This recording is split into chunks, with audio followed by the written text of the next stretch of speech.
Welcome to Sleepy Owl. Tonight, we'll drift into a tale from long ago of a sorrowful queen, a hidden kingdom underground, and a little green frog with a rose upon her head. In a world where monsters guard lakes of silver and courage grows in the quietest of hearts, this is a story of hope, magic, and love that never fades. So, close your eyes, take a deep breath, and let the story begin. Once upon a time, there was a king who had been at war for a long time with his neighbors. After many battles had been fought, his capital was besieged by the enemy. Fearing for the safety of the queen, the king implored her to take refuge in a stronghold to which he himself had never been but once. The queen besought him with tears to let her remain at his side and share his fate, and lamented loudly when the king placed her in the carriage which was to take her away under escort. The king promised to slip away whenever possible and pay her a visit, seeking thus to comfort her, although he knew that there was small chance of the hope being fulfilled, for the castle was a long way off, in the midst of a dense forest, and only those with a thorough knowledge of the roads could possibly reach it. The queen was broken-hearted at having to leave her husband exposed to the perils of war, and though she made her journey by easy stages, lest the fatigue of so much traveling should make her ill, she was downcast and miserable when at length she reached the castle. She made excursions into the country round about when sufficiently recovered, but found nothing to amuse or distract her. On all sides, wide barren spaces met her eye, melancholy rather than pleasant to look upon. "How different from my old home," she exclaimed as she gloomily surveyed the scene. "If I stay here long, I shall die. To whom can I talk in this solitude? To whom can I unburden my grief? What have I done that the king should exile me? He must wish me, I suppose, to feel the bitterness of separation to the utmost, since he banishes me to this hateful castle." She grieved long and deeply, and though the king wrote every day to her with good news of the way the siege was going, she became more and more unhappy.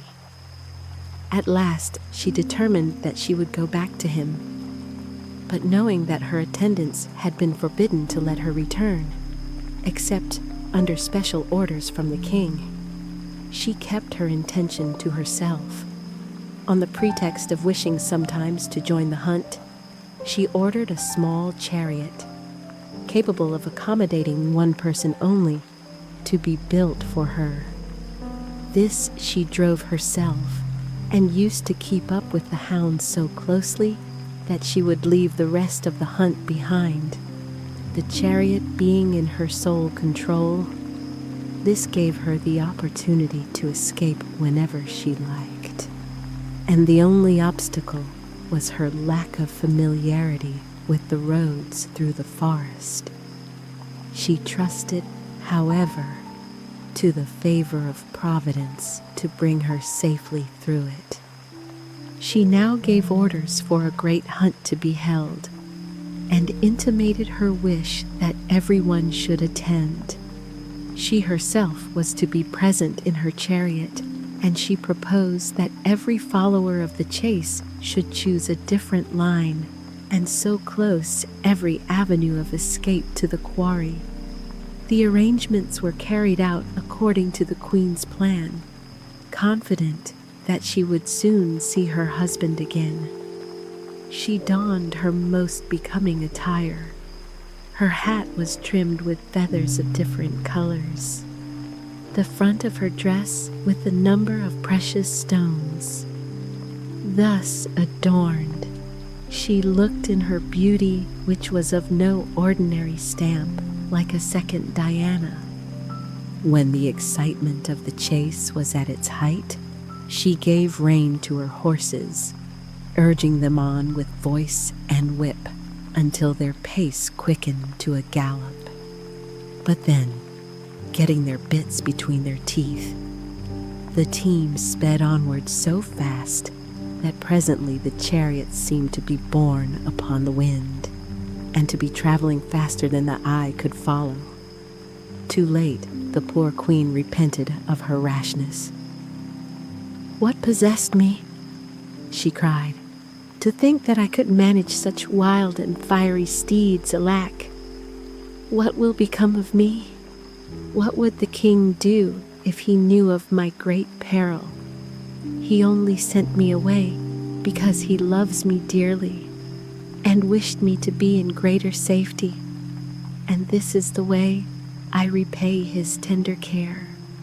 Her piteous cries rang out upon the air, but though she called on heaven and invoked the fairies to her aid, it seemed that all the unseen powers had forsaken her. Over went the chariot. She lacked the strength to jump clear quickly enough, and her foot was caught between the wheel and the axle tree. It was only by a miracle that she was not killed, and she lay stretched on the ground at the foot of a tree, with her heart scarcely beating and her face covered with blood. Unable to speak, for a long time she lay thus. At last she opened her eyes and saw, standing beside her, a woman of gigantic stature. The latter wore naught but a lion's skin. Her arms and legs were bare, and her hair was tied up with a dried snake skin, the head of which dangled over her shoulder. In her hand she carried, for walking stick, a stone club, and a quiver full of arrows hung at her side.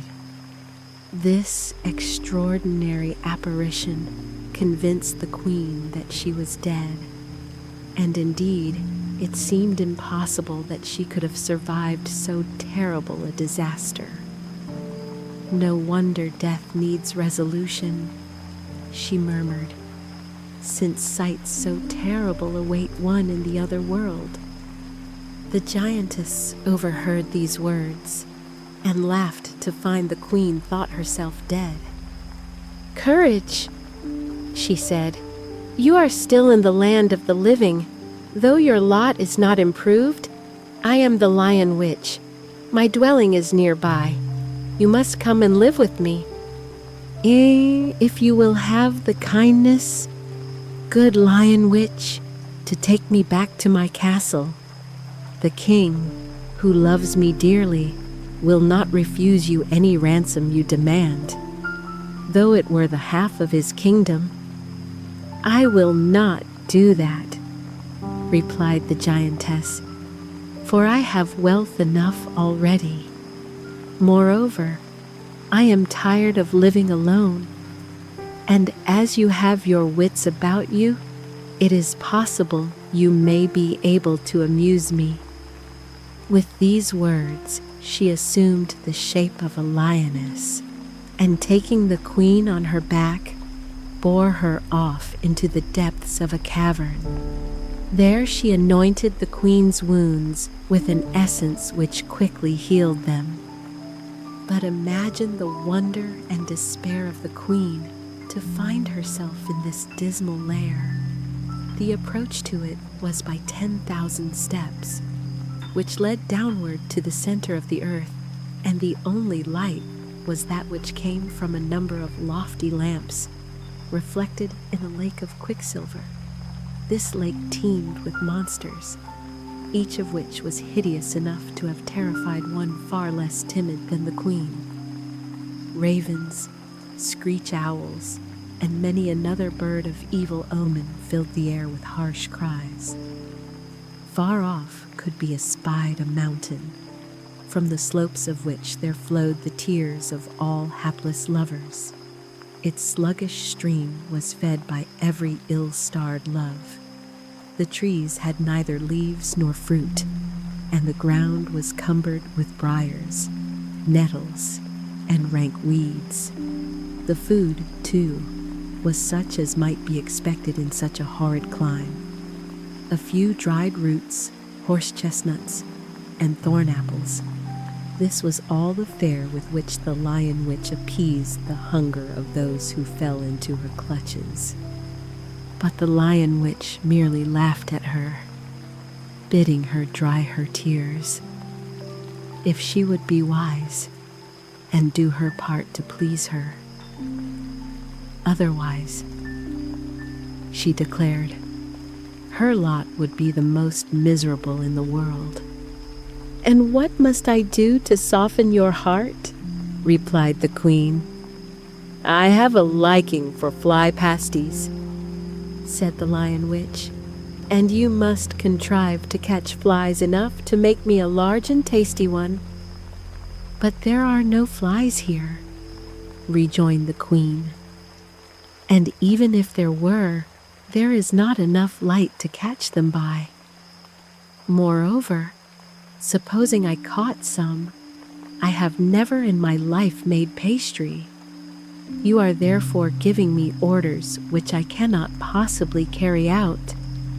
"No matter," said the pitiless lion witch. "What I want, I will have." The queen made no reply, but reflected that no matter how cruel the witch might be, she had only one life to lose, and in her present plight, what terror could death hold for her? She did not attempt to look for flies, therefore, but sat down beneath a yew tree and gave way to tears and lamentations. "Alas, dear husband," she cried, "how grieved you will be when you go to fetch me from the castle and find me gone. You will suppose me to be dead or faithless. How I hope that you will mourn the loss of my life, not the loss of my love. Perhaps the remains of my chariot will be found in the wood. With all the ornaments I had put on to please you at sight of these, you will not doubt any more that I am dead. But then, how do I know that you will not bestow on someone else the heartfelt love which once belonged to me? At all events, I shall be spared the sorrow of that knowledge, since I am never to return to the world." These thoughts would have filled her mind for a long time, but she was interrupted by the dismal croaking of a raven overhead. Lifting her eyes, she saw in the dim light a large raven on the point of swallowing a frog which it held in its beak. "Though I have no hope of help for myself," she said, "I will not let this unfortunate frog die if I can save it. Though our lots are so different, its sufferings are quite as great as mine." She picked up the first stick which came to hand and made the raven let go its prey. The frog fell to the ground and lay for a time half stunned, but as soon as it could think in its froggish way, it began to speak.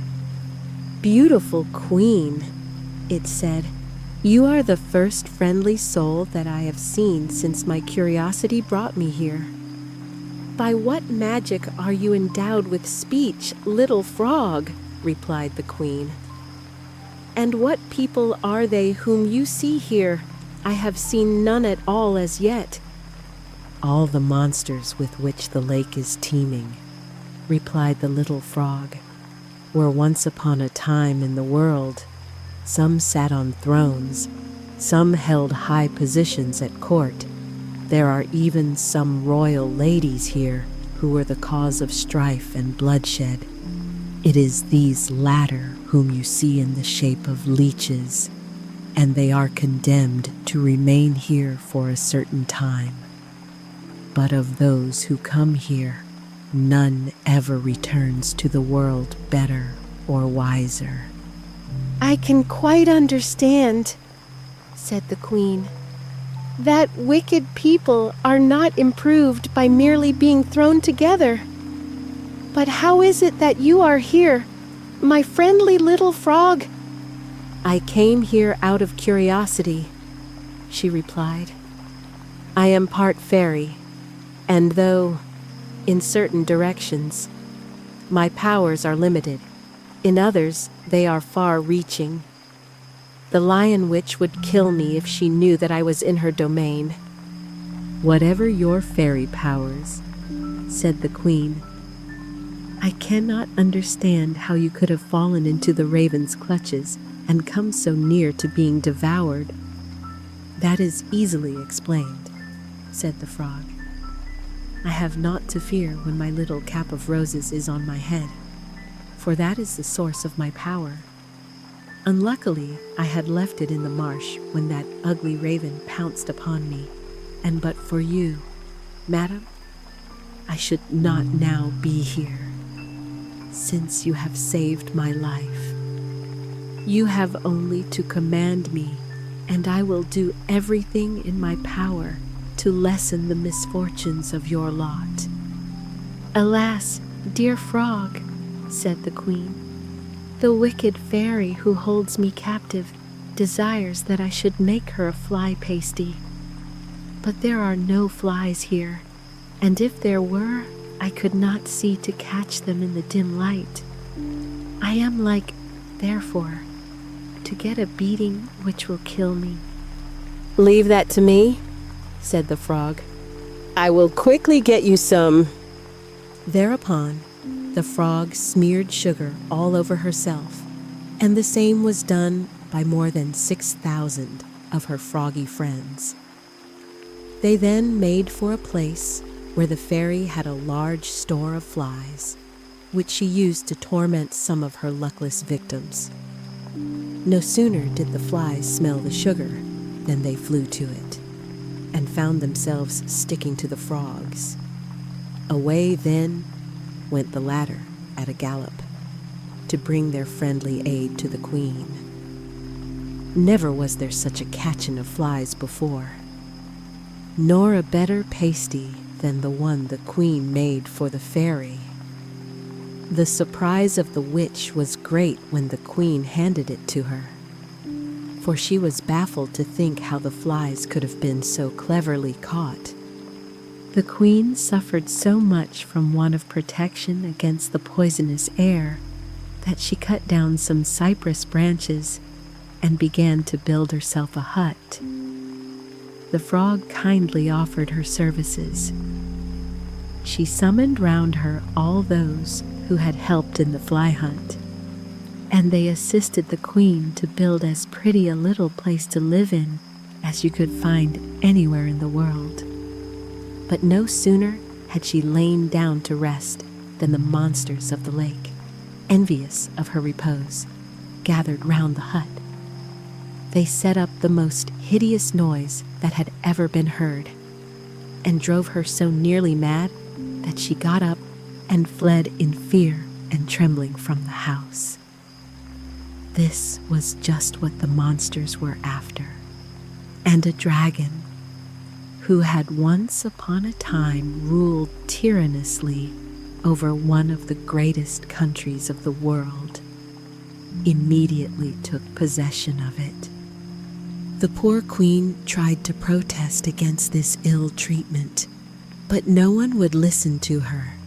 The monsters laughed and jeered at her, and the lion witch said that if she came and dinned lamentations into her ears again, she would give her a sound thrashing. The queen was therefore obliged to hold her tongue. She sought out the frog, who was the most sympathetic creature in the world, and they wept together. For the moment she put on her cap of roses, the frog became able to laugh or weep like anybody else. "I am so fond of you," said the frog to the queen, "that I will build your house again, though every monster in the lake should be filled with envy. Forthwith she cut some wood, and a little country mansion for the queen sprang up so quickly that she was able to sleep in it that very night. Nothing that could make for the queen's comfort was forgotten by the frog, and there was even a bed of wild thyme.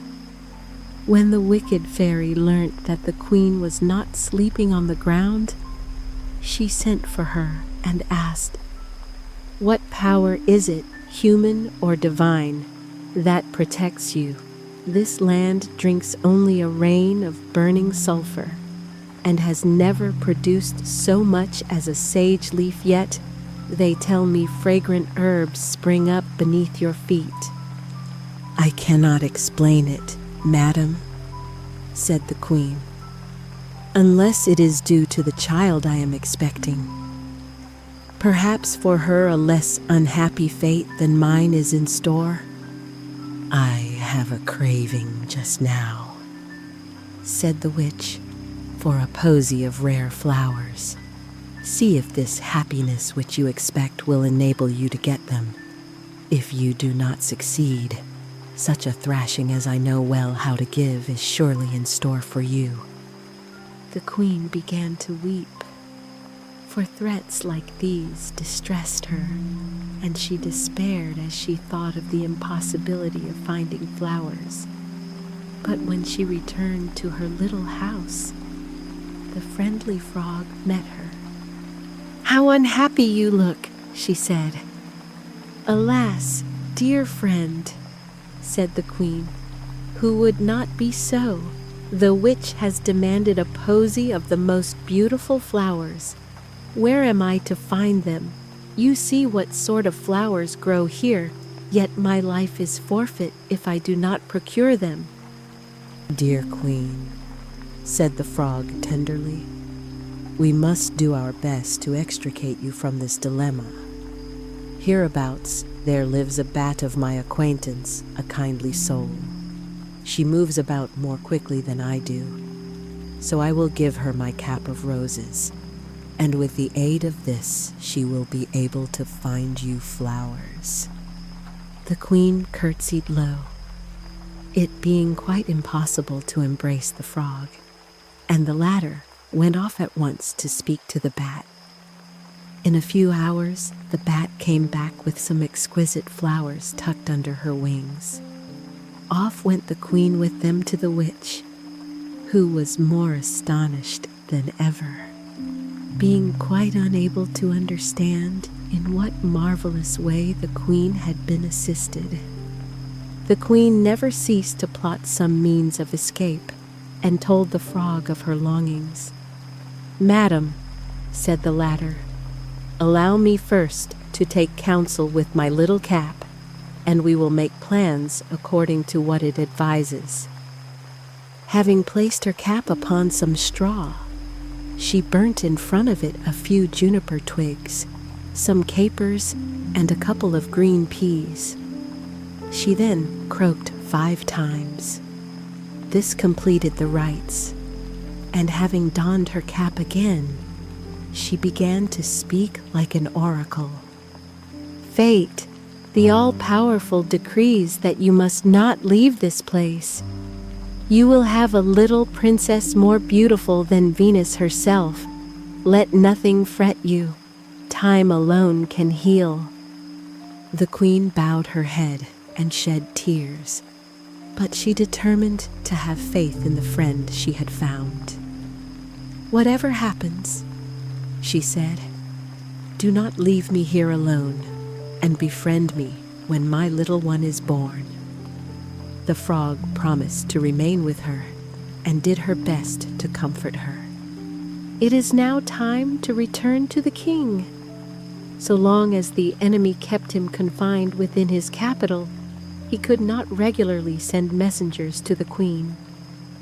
But at length, after many sorties, he forced the enemy to raise the siege.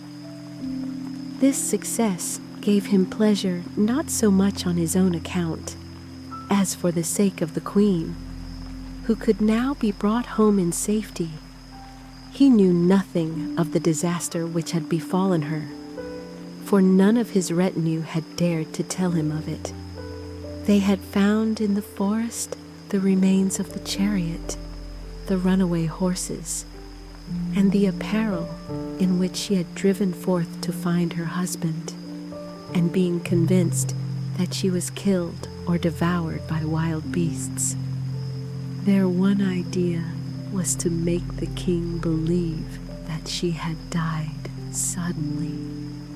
It seemed as if the king could not survive this mournful news. He tore his hair, wept bitterly, and lamented his loss with all manner of sorrowful cries and sobs and sighs.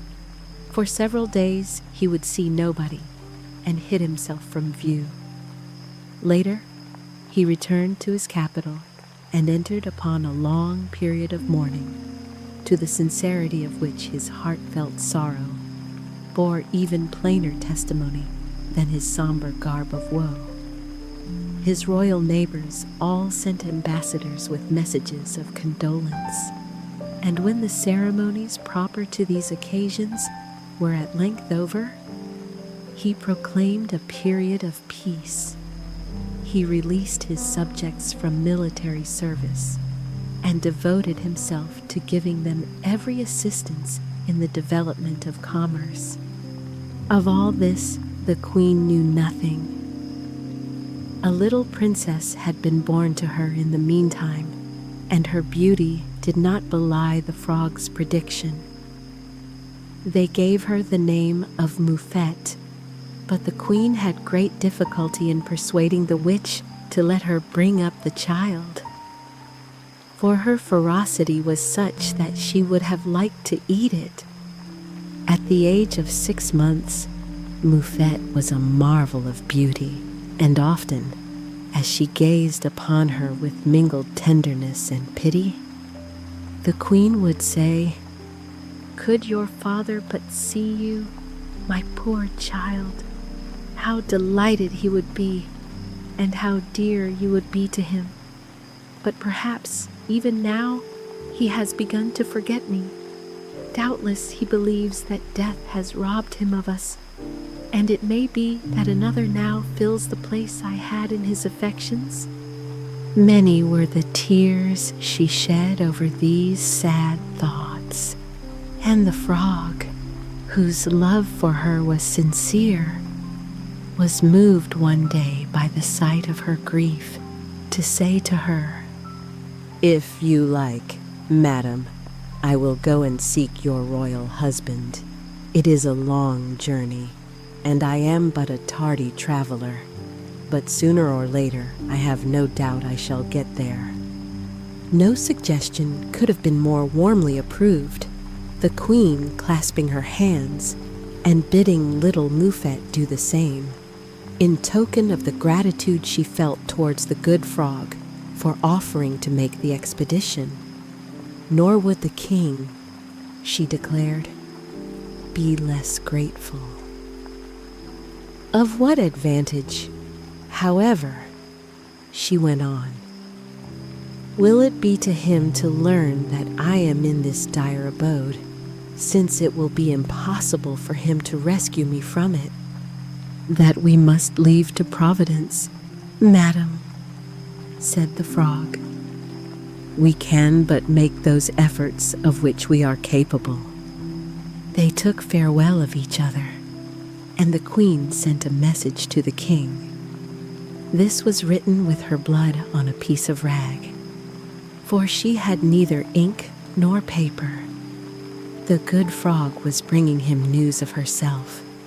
She wrote, and she implored him to give heed to all that she might tell him, and to believe everything she had to say. It took the frog a year and 4 days to climb the 10,000 steps which led from the gloomy realm in which she had left the queen up into the world. Another year was spent in preparing her equipage, for she was too proud to consent to appear at court like a poor and humble frog from the marshes. A little sedan chair was made for her, large enough to hold a couple of eggs comfortably. And this was covered outside with tortoise shell and lined with lizard skin. From the little green frogs that hop about the meadows, she selected 50 to act as maids of honor. And each of these was mounted on a snail.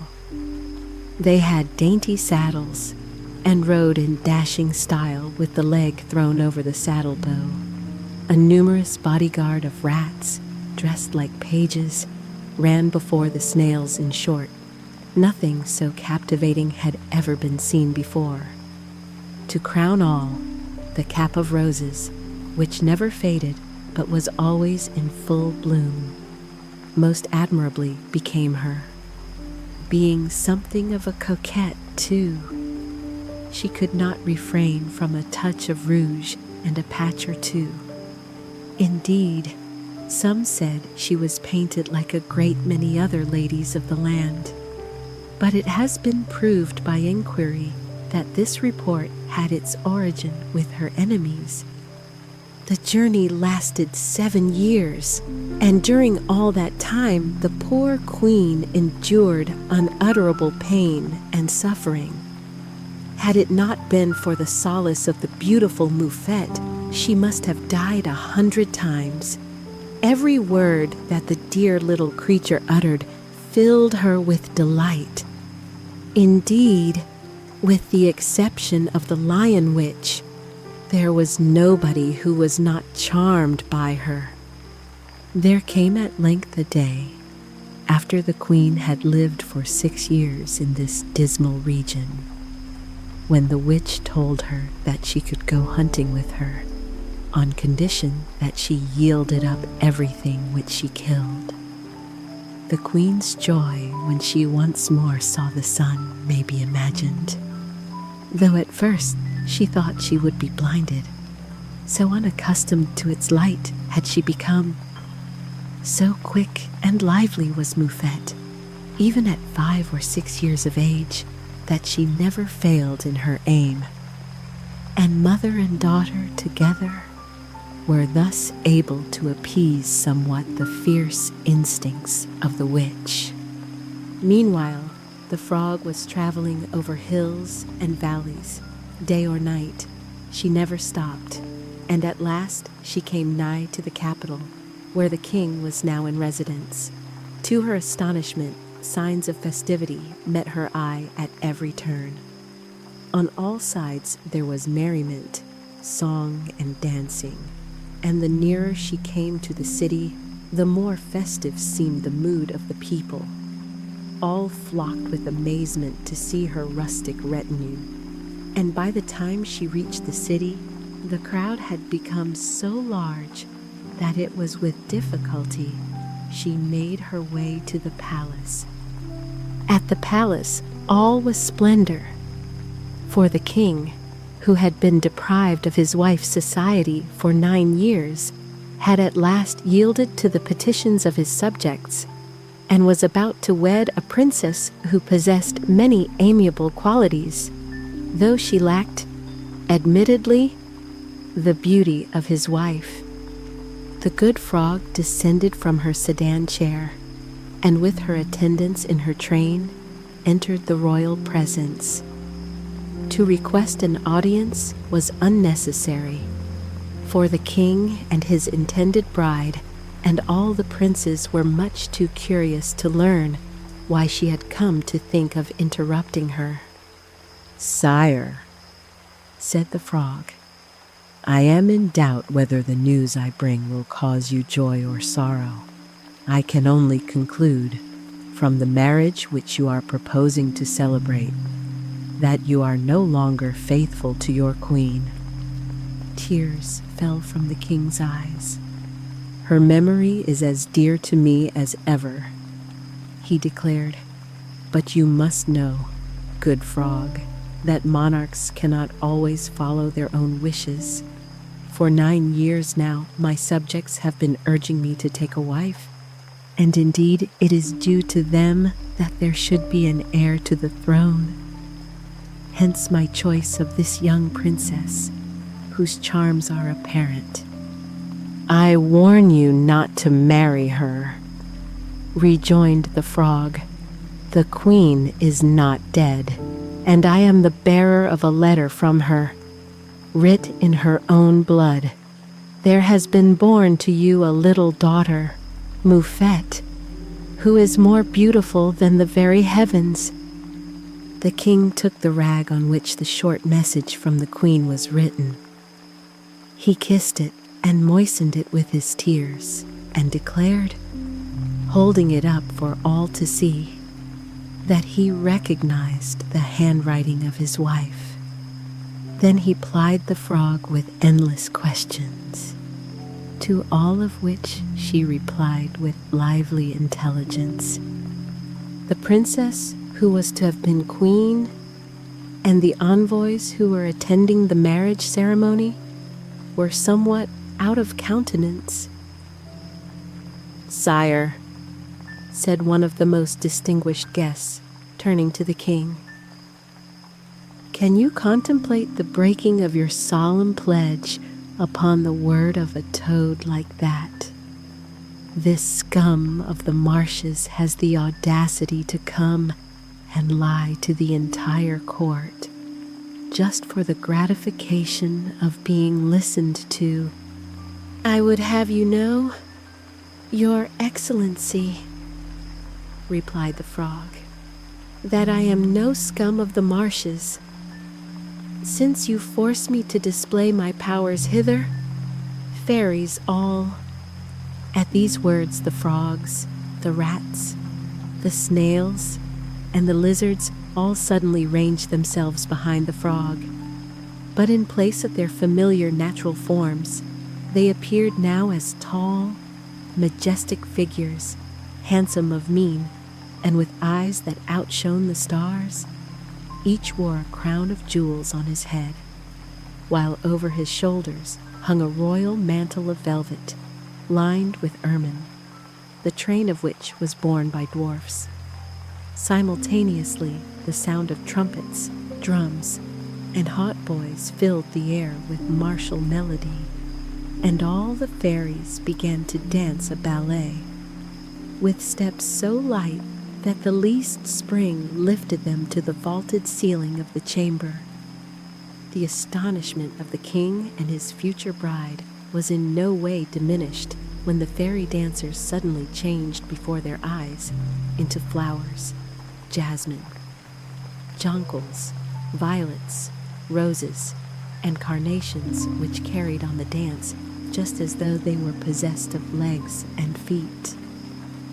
It was as though a flower bed had come to life, every movement of which gave pleasure alike to eye and nostril.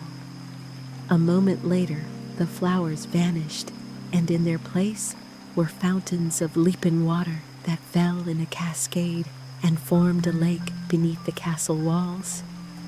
On the surface of the lake were little boats, painted and gilt, so pretty and dainty that the princess challenged the ambassadors to a voyage. None hesitated to do so, for they thought it was all a gay pastime and a merry prelude to the marriage festivities. But no sooner had they embarked than boats, fountains, and lake vanished, and the frogs were frogs once more.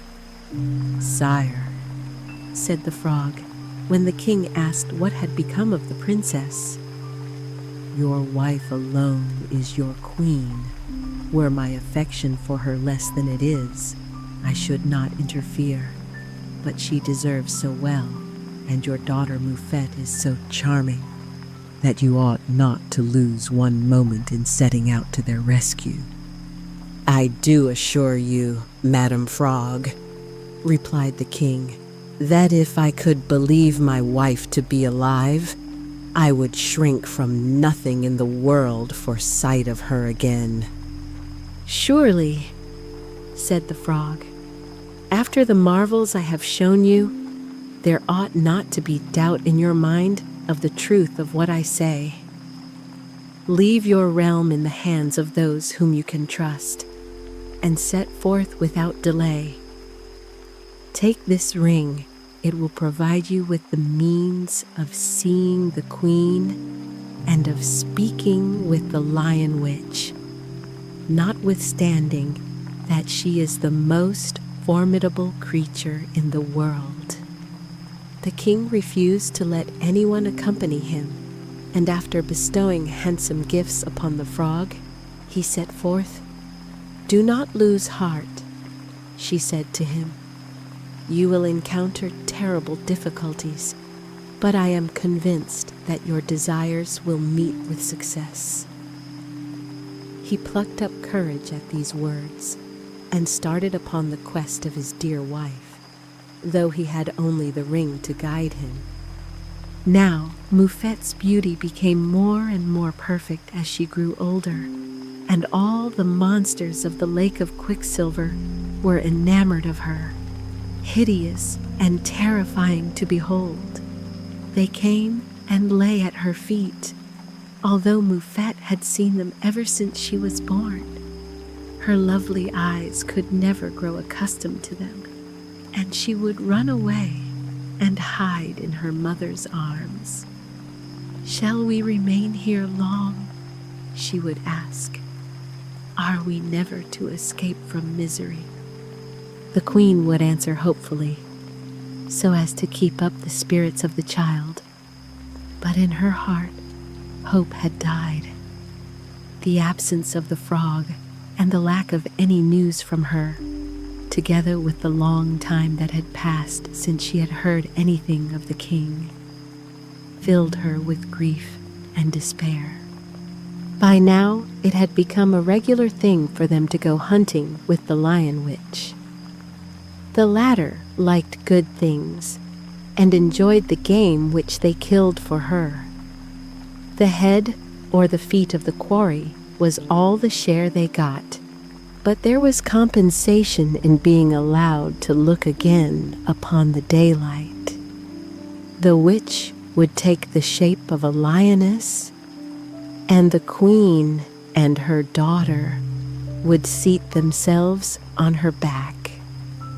In this fashion, they ranged the forests a-hunting. One day, when the king was resting in a forest to which his ring had guided him, he saw them shoot by like an arrow from the bow. They did not perceive him, and when he tried to follow them, he lost sight of them completely. The queen was still as beautiful as of old, despite all that she had suffered, and she seemed to her husband more attractive than ever, so that he longed to have her with him again. He felt certain that the young princess with her was his dear little Moufette, and he resolved to face death 1,000 times rather than abandon his intention of rescuing her. With the assistance of his ring, he penetrated to the gloomy region in which the queen had been for so many years. His astonishment was great to find himself descending to the center of the earth, but with every new thing that met his eyes, his amazement grew greater. The lion witch, from whom nothing was hid, knew well the day and hour of his destined arrival. Much did she wish that the powers in league with her could have ordered things otherwise, but she resolved to pit her strength against his to the full. She built a palace of crystal which floated in the midst of the Lake of Quicksilver, rising and falling on its waves. Therein she imprisoned the queen and her daughter, and assembling the monsters, who were all admirers of Moufette, she gave them this warning: "You will lose this beautiful princess if you do not help me to keep her from a gallant who has come to bear her away." The monsters vowed that they would do everything in their power, and forthwith they surrounded the palace of crystal. The less heavy stationed themselves upon the roofs and walls, Others mounted guard at the doors, while the remainder filled the lake. Following the dictates of his faithful ring, the king went first to the witch's cavern. She was waiting for him in the form of a lioness, and the moment he appeared, she sprang upon him. But she was not prepared for his valiant swordsmanship, and as she put forth a paw to fell him to the ground, he cut it off at the elbow joint. She yelped loudly and fell over, whereupon he went up to her and set his foot upon her throat, swearing that he would kill her, notwithstanding her uncontrollable rage, and the fact that she had nothing to fear from wounds. She felt cowed by him. "What do you seek to do to me?" she asked. "What do you want of me?" "I intend to punish you," replied the king with dignity, "for having carried away my wife. Deliver her up to me, or I will strangle you on the spot." "Turn your eyes to the lake," she answered, "and see if it lies in my power to do so." The king followed the direction she indicated and saw the queen and her daughter in the palace of crystal, where it floated like a boat without oars or rudder on the lake of quicksilver. He was like to die of mingled joy and sorrow. He shouted to them at the top of his voice, and they heard him. But how was he to reach them? While he pondered a plan for the accomplishment of this, the lion witch vanished. He ran round and round the lake, but no sooner did the palace draw near enough, at one point or another, to let him make a spring for it, than it suddenly receded with menacing speed. As often as his hopes were raised, they were dashed to the ground. Fearing that he would presently tire, the queen cried to him that he must not lose courage, for the lion witch sought to wear him down, but that true love could brave all obstacles. She stretched out imploring hands, and so did Moufette. At sight of this, the king felt his courage renewed within him. Lifting his voice, he declared that he would rather live the rest of his life in this dismal region than go away without them. Patience he certainly needed, for no monarch in the world ever spent such a miserable time. There was only the ground, cumbered with briars and thorns. For bed and for food, he had only wild fruit more bitter than gall. In addition, he was under the perpetual necessity of defending himself from the monsters of the lake. 3 years went by in this fashion, and the king could not pretend that he had gained the least advantage. He was almost in despair, and many a time was tempted to cast himself into the lake. He would have done so without hesitation had there been any hope that thereby the sufferings of the queen and the princess could be alleviated. One day, as he was running, after his custom, from one side of the lake to the other, he was hailed by one of the ugliest of the dragons. "Swear by your crown and scepter, by your kingly robe, by your wife and child," said the monster, "to give me a certain titbit to eat for which I have a fancy, whenever I shall ask for it, and I will take you on my back. None of the monsters in this lake which are guarding the palace will prevent us from carrying away the queen and Princess Moufette." "Best of dragons," cried the king, "I swear to you, and to all of dragon blood, that you shall have your fill of whatsoever you desire, and I will be forever your devoted servant."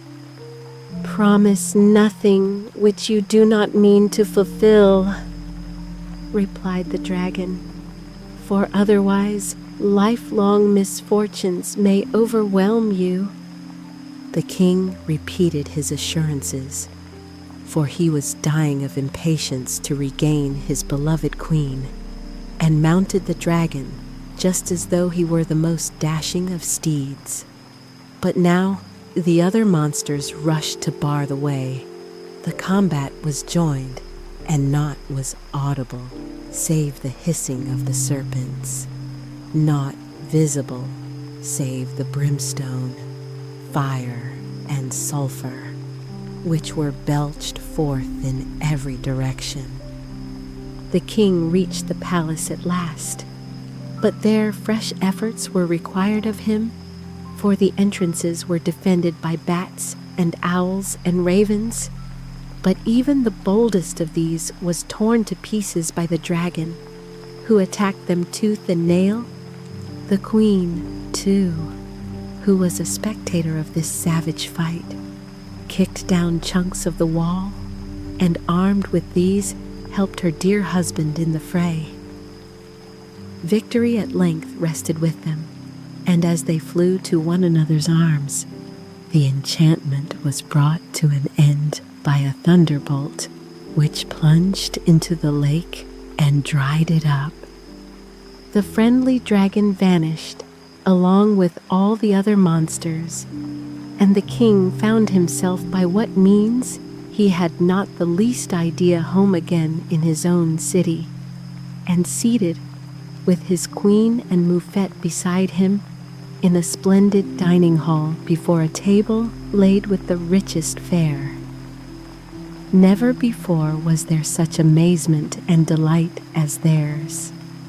The populace came running for a sight of the queen and princess, and to add to the wonder of it all, the latter was seen to be attired in apparel of such magnificence that the gaze was almost dazzled by her jewels. You can easily imagine what festivities now took place at the palace. There were masquerades and tournaments with tilting at the ring, which attracted the highest princes from all over the world. Even more were these drawn by the bright eyes of Moufette.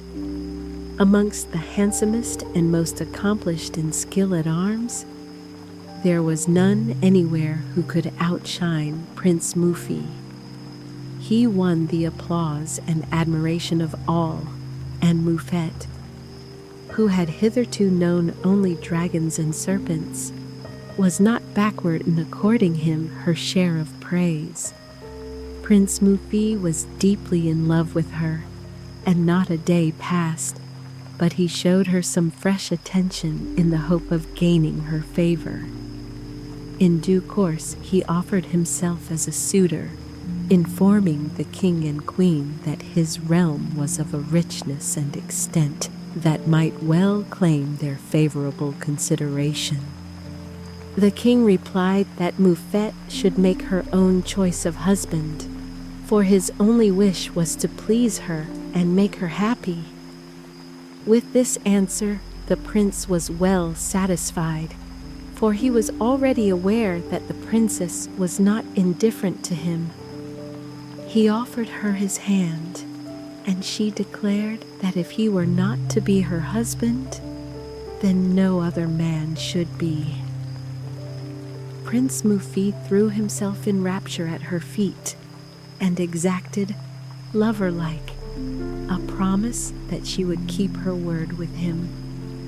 The prince and princess were betrothed, and Prince Mufi then returned to his own realm in order to make preparations for the marriage. Moufette wept much at his going, for she was oppressed by an inexplicable presentiment of evil. The prince likewise was much downcast, and the queen, noticing this, gave him a portrait of her daughter with an injunction to curtail the splendor of his preparations rather than allow his return to be delayed. The prince was nothing loth to obey her behest, and promised to adopt a course which so well consulted his own happiness. One day, When she was in the queen's apartment, the king rushed in. Tears were streaming down his face as he took his daughter in his arms and cried aloud, "Alas, my child, O wretched father, O miserable king!" Sobs choked his utterance, and he could say no more. Greatly alarmed, the queen and princess asked him what had happened, and at last he got out that there had just arrived an enormously tall giant who professed to be an envoy of the dragon of the lake, and that in pursuance of the promise which the king had given in exchange for assistance in fighting the monsters, the dragon demanded that he should give up the princess, as he desired to make her into a pie for dinner. The king added that he had bound himself by solemn oaths to give the dragon what he asked, and in the days of which we are telling, no one ever broke his word. The queen received this dire news with piercing shrieks and clasped her child to her bosom. "My life shall be forfeit," she cried, "ere my daughter is delivered up to this monster. Let him rather take our kingdom and all that we have. Unnatural father, is it possible you can consent to such cruelty? What my child to be made into a pie? The bare notion is intolerable. Send this grim envoy to me. It may be the spectacle of my anguish will soften his heart." The king said nothing, but went in quest of the giant.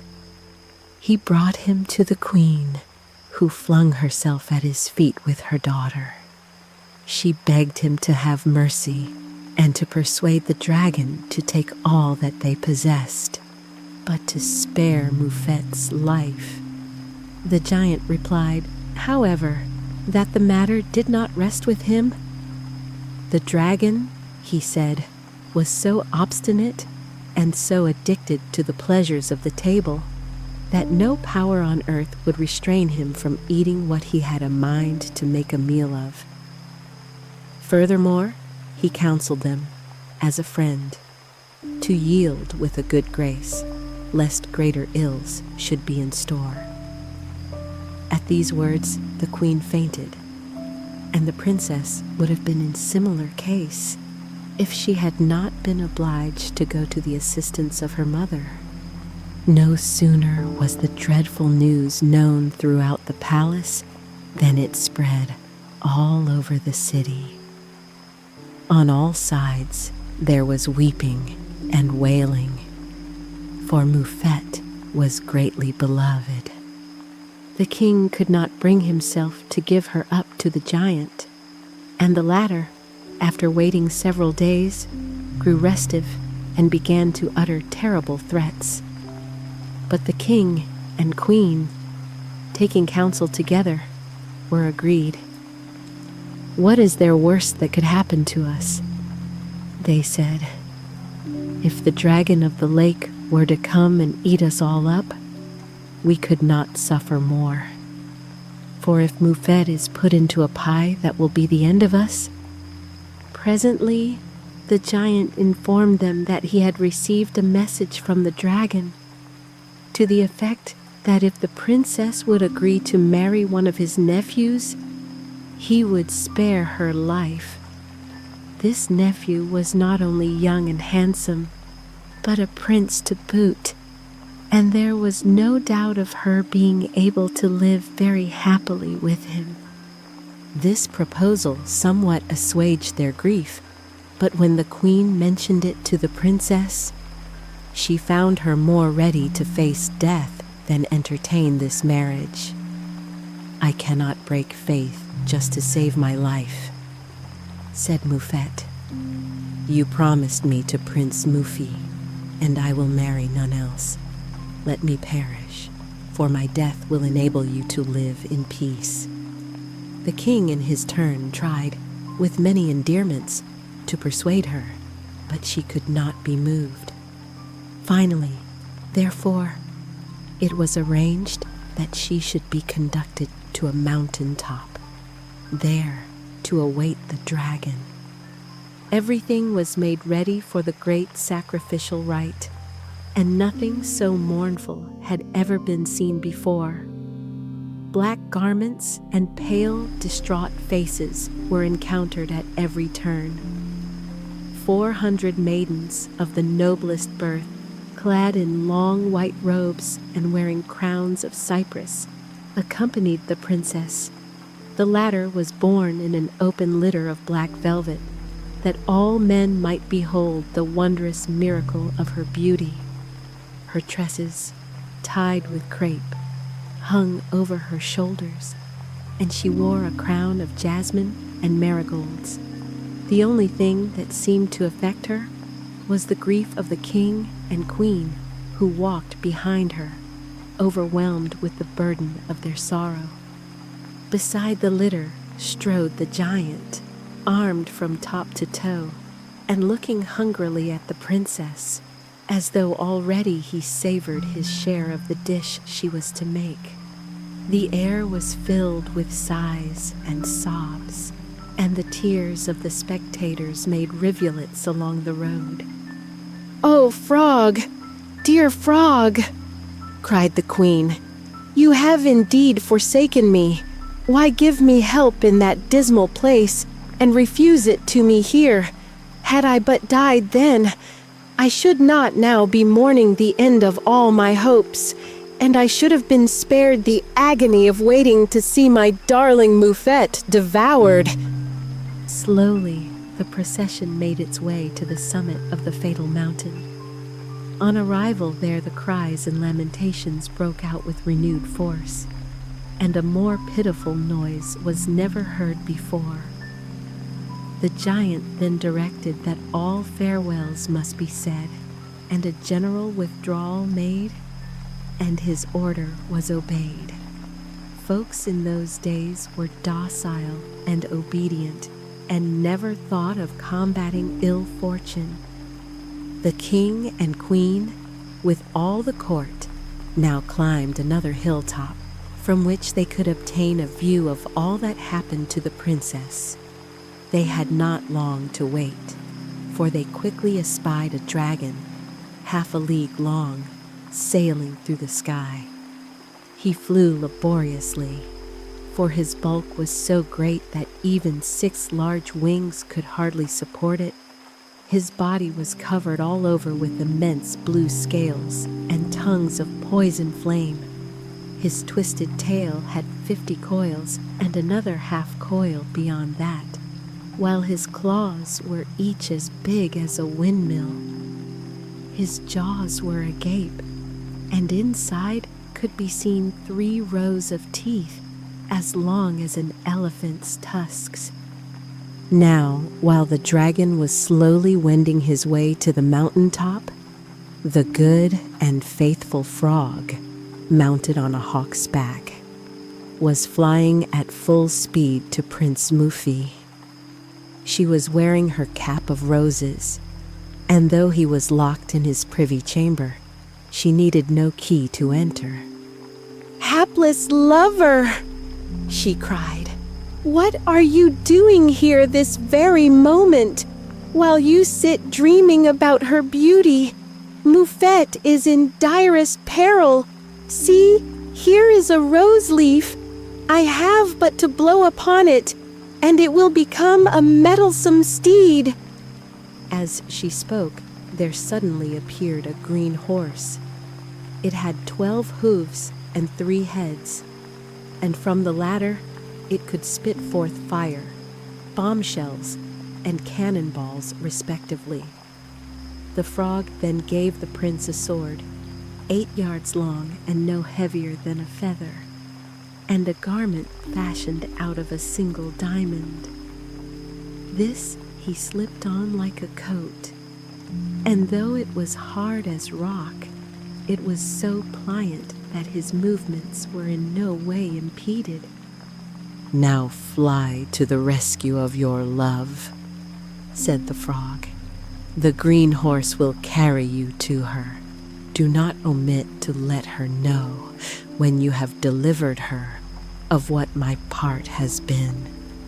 "Great-hearted fairy," cried the prince, "this is no moment to return you thanks, but from henceforth I am your faithful servant."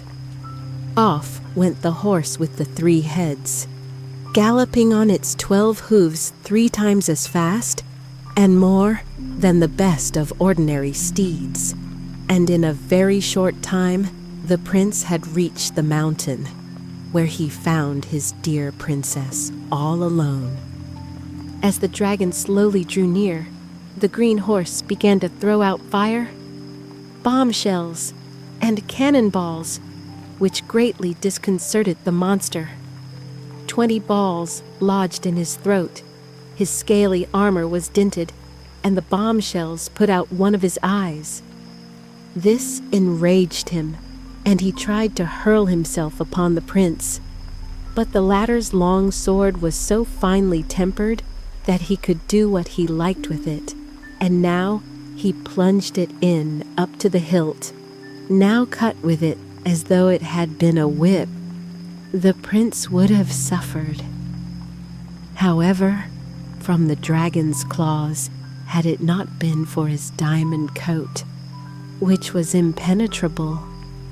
Moufette had recognized her lover from afar, for the gleaming diamond which covered him was transparent, and she was like to die of terror at the risk he ran. The king and queen, however, felt hope revive within them. They had little thought to see arriving so opportunely a horse with 3 heads and 12 hooves that breathed forth fire and flame, nor yet a prince in diamond mail and armed with so redoubtable a sword, who performed such prodigies of valor. The king put his hat on the end of his stick, the queen tied a handkerchief to hers, and with all the court following suit, there was no lack of signals of encouragement to the prince. Not that such were necessary, for his own stout heart and the peril in which he saw Moufette were enough to keep his courage up.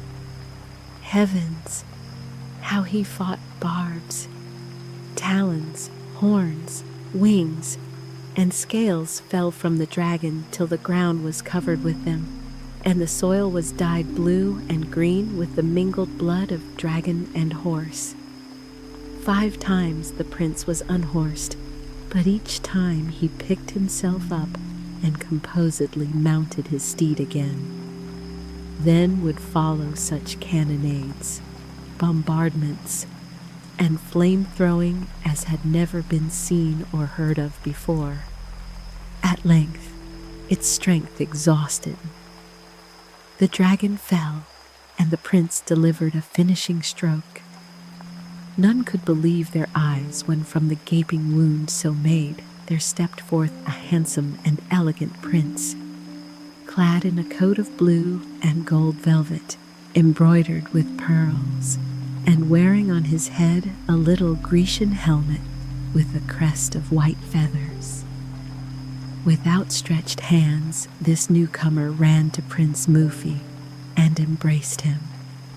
"How can I ever repay you, my gallant deliverer?" he cried. "Never was monarch confined in a more dreadful prison than the one from which you have freed me. It is 16 years since the lion witch condemned me to it, and I have languished there ever since. Moreover, such is her power that she would have obliged me, against my will, to devour that sweet princess. I beg you to let me pay my respects to her and explain my hapless plight." Astonished and delighted by the remarkable way in which his adventure had ended, Prince Mufi lavished courtesies upon the newly discovered prince. Together they went to Moufette, who rendered thanks 1,000 times to Providence for her unexpected happiness. Already the king and queen and all the court had joined her, and everybody spoke at once, and nobody listened to anybody, while nearly as many tears were shed for joy as a little time ago had been shed for grief. And finally, to set the crown on their rejoicing, the good frog was espied flying through the air on her hawk. The latter had little golden bells upon its feet, and when the faint tinkling of these caused everyone to look up, there was the frog, beautiful as the dawn, with her cap of roses shining like the sun. The queen ran to her and took her by one of her little paws. At that instant, the wise frog was transformed into a majestic royal lady of gracious mien. "I come," she cried, "to crown the faithful Muffet, who preferred to face death rather than break her word to Prince Muffy." With these words, she placed 2 myrtle wreaths upon the lovers' heads, and at a signal of 3 taps from her wand, the dragon's bones rose up and formed a triumphal arch to commemorate the auspicious occasion. Back to the city went all the company, singing wedding songs as gladly as they had previously, with sorrow, bewailed the sacrifice of the princess. On the morrow, the marriage took place, and with what festivities it was solemnized may be left to the imagination. And so, the queen was free, the princess safe, and the frog, more than a friend, a quiet guardian of dreams. Thank you for wandering through wonder with Sleepy Owl. May your night be peaceful, your dreams filled with kindness, and may you always find light even in the darkest places. Good night, gentle dreamer.